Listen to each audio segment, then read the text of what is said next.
سلام، چطورین؟ خیلی خوش برگشتین به یه ویدیو دیگه با من و اینجا نیلوفرانه است.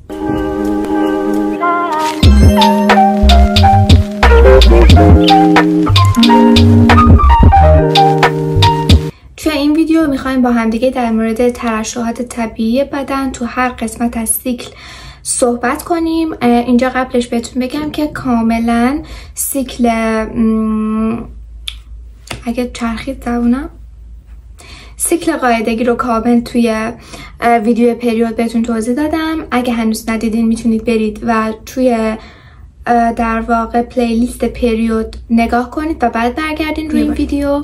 اگه تا آخرین ویدیو رو نگاه کنید میتونید متوجه بشین که ترشحاتتون تو کدوم قسمت سیکل باید چجوری باشه و آیا طبیعی هست یا نیست. پس تا اینجا فهمیدیم که ترشحات ما تو کل طول سیکل یه شکل نیستش. اولین سوالی که ممکنه پیش بیاد اینه که چرا اصلا ترشحات ما تغییر میکنن؟ چرا یه ترشح ثابت وجود نداره؟ چرا همش تو قسمت‌های مختلف سیکل مدل‌های مختلف ترشحات واژینال وجود داره؟ ببین، به خاطر اینکه بدن ما تحت تاثیر استروژن و پروژسترون تو مقادیر متفاوت تو قسمت‌های مختلف در واقع این چرخه قرار میگیره و تو هر قسمتی از این چرخه بدن یه سری انتظارات داره و خودشو برای یه سری چیزا آماده میکنه. متناسب با همون این ترشح‌ها متفاوت میشن.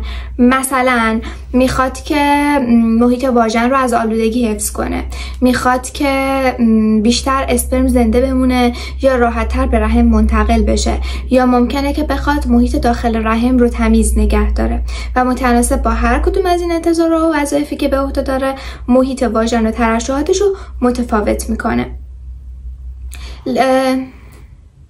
چجوری این ترشحات متفاوت میشن؟ ببین، استروژن و پروژسترون که مقدارش تو بدن متفاوت میشه میاد روی دهانه رحم یا همون سرویکس اثر میذاره که اونجا حالا ترشحات رو تولید میکنه، اثر میذاره و با توجه به مقداری که رو اون قسمت داره اثر میذاره ترشحات متفاوت میشن. حالا غلیظ‌تر میشن، رقیق‌تر میشن، کمتر میشن، بیشتر میشن و این چیزا. از اولش میخوام شروع کنم. شما که ویدیو پریود رو دیدین میدونین که منظور از اولین روز سیکل همون اولین روز پریوده. پس از اولین روز سیکل تا روز 13 رو الان میخوام بهتون بگم. اولین روز تا حالا 4 روز تا 7 روز بستگی داره که پریود خونریزی پریودی ما با اون کار نداریم. یه 2-3 روز بعدش، حالا اوایلش ترشح خاصی نیست ولی 2-3 روز بعدش کم کم ترشح شروع میکنن به در واقع تشکیل شدن. کمن، خشکن، خیلی ویژگی خاصی ندارن به خاطر اینکه تازه تو این دوره استروژن داره مقدارش زیاد میشه و میخواد که خودشو برای تخمک گذاری آماده کنه. از روز 13 تا روز 15 که وسط های سیکل حساب میشه و معمولا تخمک گذاری تو این زمان اتفاق میفته، اینجا ترشحات دیگه خیلی زیاد میشن، چسبناک میشن، دیگه یه کوچولو غلیظ‌تر میشن، مثل دقیقاً سفیده تخم مرغ همونطوری کش میان و زیاد میشن. تو این مرحله متوجه میشیم که بدن تخمک گذاری انجام داده و میخواد که خودشو برای بارداری آماده کنه و این ترشحات به خاطر اینه که اسپرم بیشتر زنده نگه داره و کمک کنه که راحت‌تر به سمت رحم حرکت کنه و بارداری اتفاق بیفته که به این ترشح میگیم ترشحات بارور یا فرتیل موکوس.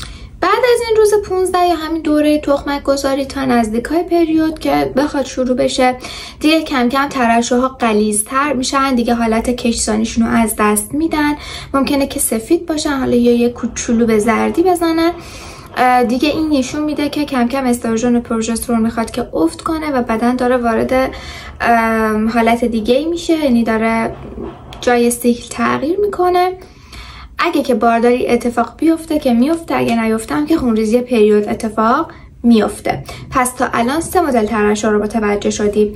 ترشحی که کمه و خیلی ویژگی خاصی نداره، ترشحی که زیاده، حالت چسبناک و کشسان داره و تقریبا شفافه، ترشحی که غلیظ‌تره و یه کوچولو پررنگ‌تره و حالت چسبناک و کشسان نداره.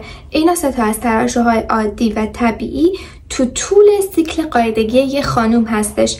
حالا هر چیزی غیر از اینا که من تو ویدیو بعدی کامل بهتون میگم که هر ترشحی نشون دهنده چیه، ولی تا اینجا بدونیم که هر ترشح غیر از اینا که بوی بد داشته باشه، رنگش متفاوت باشه، حالت خیلی زیاد سفت باشه یا این چیزا میشه ترشحات غیر طبیعی و نیازمند بررسیه. پس ترشح‌ها فقط یه مایه نیستن، یه سری علامتن، یه سری نشونن که ما به عنوان یه خانوم باید اونا رو بشناسیم و بهشون توجه کنیم و بتونیم حالت عادی بدنمون رو از غیر عادیش تشخیص بدیم.